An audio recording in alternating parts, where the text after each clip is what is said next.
Eh bien salut tout le monde, c'est AZK, bienvenue pour ce DeFi Actu du 8 septembre 2024, j'espère que vous allez bien. On commence les actus du jour par un petit point sur le marché, juste histoire de dire que ça a baissé un peu cette semaine. Bon, on a l'habitude, on est quand même repassé en dessous des 53 000 $ pendant un moment sur Bitcoin, en dessous des 2200 $ sur Ethereum, et a priori ce qui avait fait baisser le marché ces derniers jours, c'était la publication des chiffres autour du travail aux États-Unis. Bon, c'était attendu, les chiffres étaient pas terribles, mais ça aurait pu être pire, je pense, si c'était des chiffres qui étaient en dessous des espérances.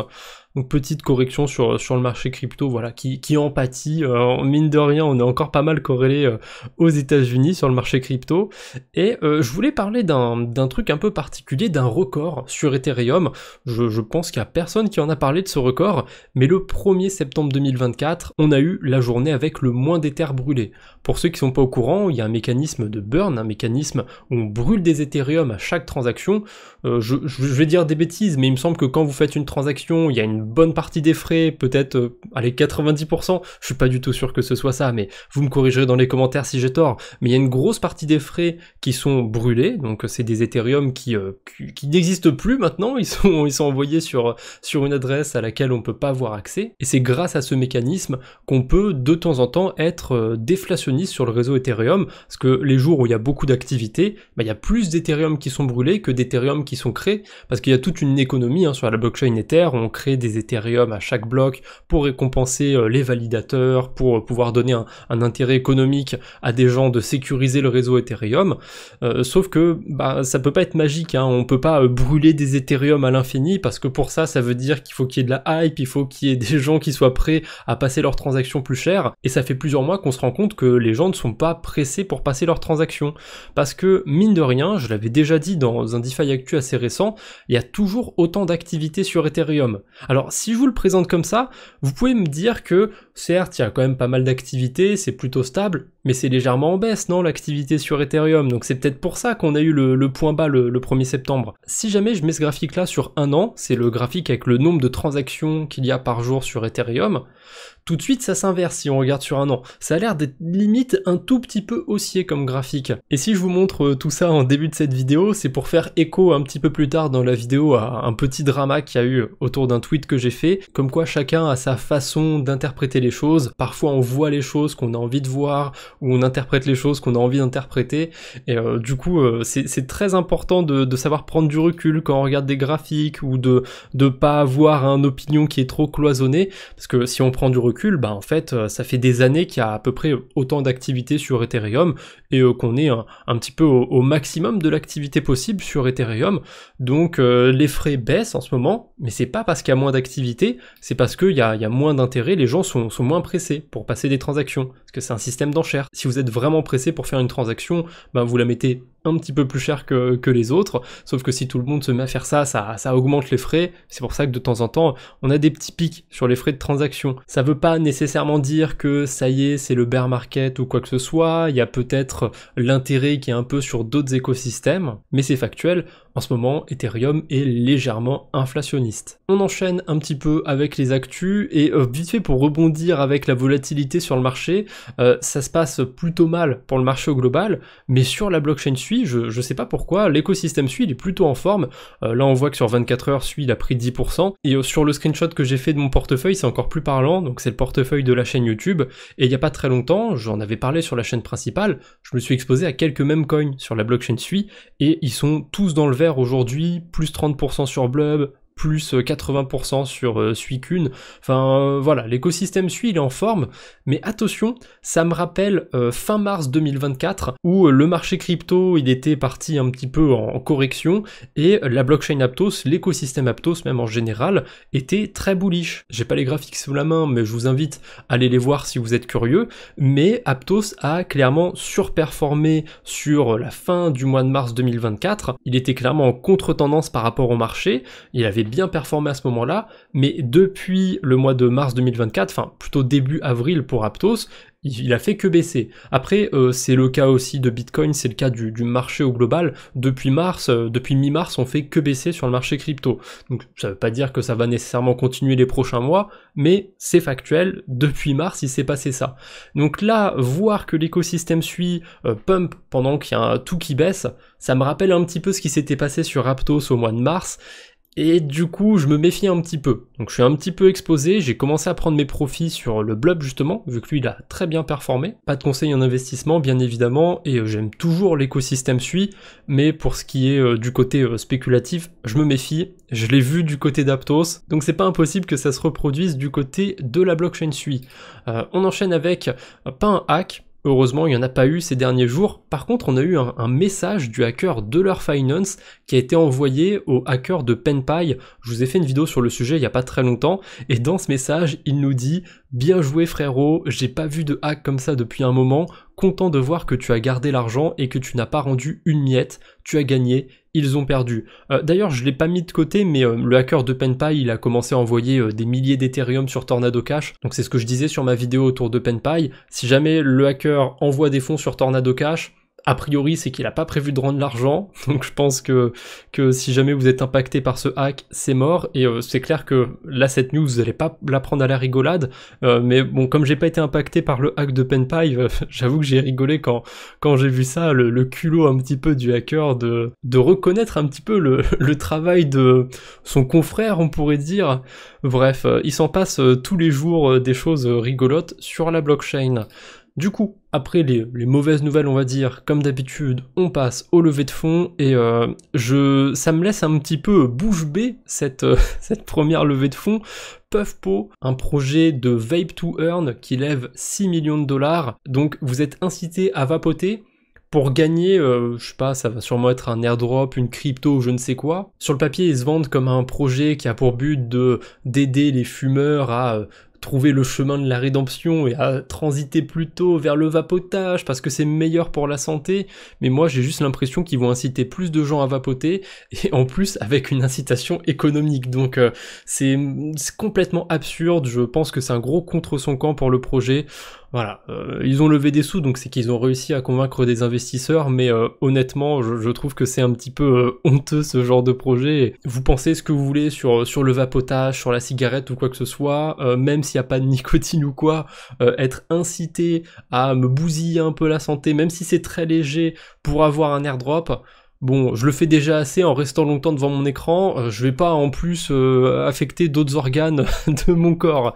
On enchaîne avec Dropnest, qui est une application pour farmer des airdrops. Alors dit comme ça rappelle un petit peu les bots Telegram qu'on avait eu pendant quelques temps, qui étaient vraiment pas terribles et qui servaient un peu à rien honnêtement, mais c'est pas comme ça du tout. En fait, c'est une interface sur laquelle vous allez avoir plusieurs projets que vous pouvez farmer. Donc en ce moment, il y a Kelp, il y a Symbiotic, il y a Karak et il y a Mitosis, et vous pouvez choisir en cliquant sur les projets qui vous intéressent et répartir directement où est-ce que vous allez mettre des liquidités. Donc ça, c'est pratique pour ceux qui ont envie de déposer des Ethers sur ce genre de projet, hein, pour ceux qui ont envie d'avoir des stratégies un petit peu passives. Donc admettons qu'on ait, je sais pas, 10 Ethereum. Ah bah merde, je peux pas faire de simulation si j'en ai pas dans mon portefeuille. Bon, bah c'est pas grave. Admettons que j'en ai 10, et ben si je choisis les 4 projets qui sont dispo, je peux mettre par exemple 25% de mes Ethers sur Kelp,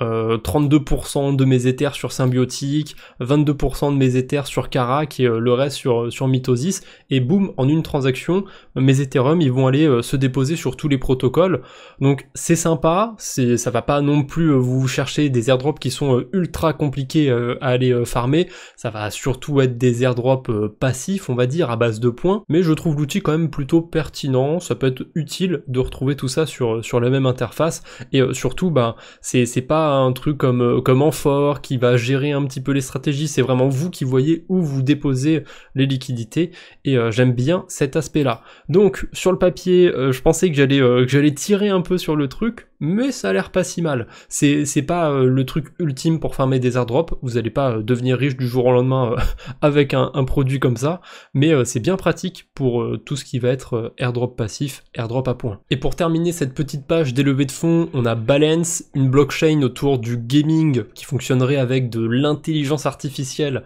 Bon, ça sent un petit peu le projet qui essaye de mettre tous les buzzwords dedans, qui a levé 30 millions de dollars. Donc je sais pas trop quoi en penser, je connais pas plus le projet que ça. Mais écoutez, hein, pour ceux que ça intéresse, le domaine du gaming et de la blockchain, c'est peut-être un projet à surveiller. Ensuite, on passe sur les news un petit peu DeFi pur et dur. On a Taiko qui en ce moment a une campagne d'airdrop et j'ai remarqué qu'il y avait 1 million d'adresses qui sont actives sur cette campagne. Et ce qui est assez fou, c'est que la TVL sur Taiko, elle a pas bougé d'un poil depuis le début. Sur les quelques premiers jours, c'est monté à un peu plus de 10 millions de dollars. Et c'est depuis le mois de juin quand même que c'est lancé Taiko. Rien du tout. Donc ce Layer 2, il me fascine un petit peu parce que personne n'en parle. Pourtant, il y a énormément d'adresses qui le farment, donc sans surprise, je pense que c'est des bots, que c'est des Sibyl et compagnie, hein, que c'est pas ultra organique l'activité qu'il y a là-bas, mais c'est un peu dommage pour eux, parce que il y a Joestar justement qui a répondu sous mon post, et qui avait fait des tweets autour de Taiko il y a pas très longtemps, même des threads je crois, où il parle un petit peu de la tech qu'il y a derrière, et ça a l'air sympathique, la tech qui est développée par Taiko, mais ça c'est un point important, c'est que c'est cool d'avoir une bonne tech, mais si personne ne l'utilise,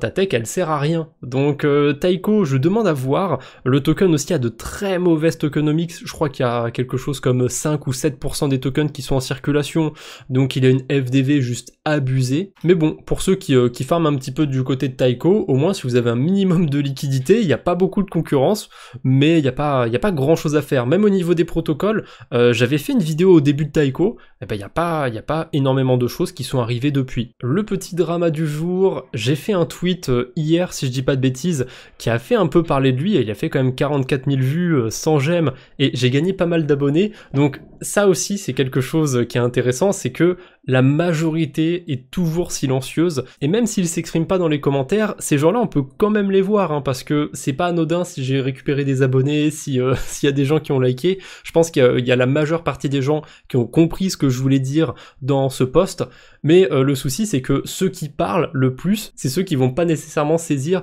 ce que je voulais dire dans ce post, parce que j'ai eu pas mal de commentaires qui disaient t'as qu'à tout vendre, de commentaires qui disaient non on n'est pas en bear market, y a aucune chance, blablabla, alors que le but de mon post c'était juste de dire que il y a des éléments qui montrent quand même qu'il y a des choses qui ne sont jamais arrivées auparavant sur le marché crypto. J'ai pas cité les événements, mais je faisais allusion au fait qu'on ait eu un ATH avant le halving, qu'on soit descendu en dessous du point bas de 2017 pendant ce bear market, donc en dessous du point bas du cycle d'avant quand même, c'est des choses pas anodines qu'on n'avait jamais connues auparavant, et il y a cette sorte de prophétie autoréalisatrice, tout le monde s'attend à ce que le marché soit cyclique, mais du coup j'avais titré mon post en disant est-ce qu'on n'assisterait pas au plus gros déni de marché, parce qu'il y a encore une grosse partie de la communauté, moi y compris un peu, j'ai quand même encore envie d'y croire sur ce cycle pour 2024-2025, mais il y a quand même des indices qui montreraient que la cyclicité elle est peut-être brisée. Ça veut pas dire que là on est dans un bear market, mais ça veut peut-être dire que là on rentre dans des cycles qui vont être différents, qui vont être plus longs, qui vont être moins volatiles, qui vont moins se faire sur les alts, je sais pas, il y a plein de trucs qu'on peut imaginer, et surtout on m'a beaucoup reproché ça, c'est ce passage ici. Je rappelle que depuis fin 2022, tout le monde ou presque annonçait qu'on serait en bull run en mi-2024, alors je me suis peut-être un peu trompé sur la temporalité, c'est plutôt mi-2023, fin 2023 surtout que beaucoup de personnes, moi compris, parlaient d'un bull run mi-2024. Pourquoi ? Parce que il y avait toute la hype autour des ETF, et je vous assure qu'à ce moment-là, c'était rare les personnes qui disaient que le bull run commencerait en 2025. Et j'ai remarqué un truc, c'est que malgré qu'on ait fait un nouvel ATH ou quoi que ce soit, il y a toujours plein de trucs qui reviennent pour justifier que non, on n'a pas encore eu le bull run, que c'est plus tard, que c'est pas maintenant. Alors, on a un Bitcoin qui a fait un beau rallye, on a eu un nouvel ATH sur Bitcoin, c'est des trucs qu'à peu près tout le monde attendait pour qualifier ça d'un bull run, mais comme il n'y a pas eu autant d'effervescence sur les alts, ou en tout cas sur les alts dont les gens sont nostalgiques, j'ai l'impression, et voilà, le run qu'on a fait sur 2024, c'est pas qualifié de bull run par une bonne partie des gens dans les commentaires en tout cas, et je trouve ça assez rigolo rigolo. Ce cycle, il divise vraiment beaucoup. Et bon, c'est pas étonnant aussi, hein, maintenant qu'on a des gros acteurs comme BlackRock dans la partie. Mais ce post, il fait un petit peu écho à ce que je vous ai montré au début de la vidéo. Au début de la vidéo, je vous ai montré des graphiques qu'on pouvait interpréter un petit peu de la manière qu'on voulait. Le graphique avec les transactions sur Ethereum, si je le montre sur un an, c'est limite bullish, mais si je le montre sur 6 mois, c'est limite bearish. D'ailleurs, je vous ai pas montré le nombre d'éthers brûlés par jour. Si je le mets sur 6 mois, c'est juste abusé. Regardez comment ça a l'air de baisser super fort. Donc c'est pareil en fait sur les posts sur Twitter. Quand vous écrivez un truc, les gens, parfois, ils interprètent un petit peu ce qu'ils ont envie d'interpréter, ils lisent un petit peu ce qu'ils ont envie de lire, et c'est pareil, moi quand je vais voir la réponse de quelqu'un, je vais peut-être l'interpréter un peu de la manière dont je vais lire ce que je vais avoir envie de lire. C'est le jeu des réseaux sociaux. C'est difficile d'avoir vraiment la démarche de la personne en face, d'avoir son fonctionnement un petit peu de pensée, surtout que, bon là j'ai de la chance, moi j'ai le premium, donc je peux faire des tweets un peu longs, mais quand on doit faire quelque chose de condensé, exprimer une forte opinion dans un petit paragraphe, ça peut être compliqué. Donc au final, j'ai pas grand chose à vous dire sur le cycle de marché, ma boule de cristal ne fonctionne pas malheureusement. Donc bear market, bull run, j'en sais rien à vrai dire, chacun ses convictions sur ce marché. Bref, c'est la petite page drama, on va la clôturer ici, je pense que ça sert à rien d'en parler plus longtemps, vous avez compris un petit peu où je voulais en venir avec ce post, et désolé j'ai mis un coup dans le micro sans faire exprès. Pour terminer cette vidéo, le petit mème du jour, le fondateur de Bonk sur Solana entre dans le Guinness des records pour avoir promené le plus grand nombre de chiens en même temps. Allez, je ne vous embête pas plus pour aujourd'hui, j'espère que cette vidéo vous a plu. On se retrouve bientôt j'espère, d'ici là portez-vous bien, salut tout le monde!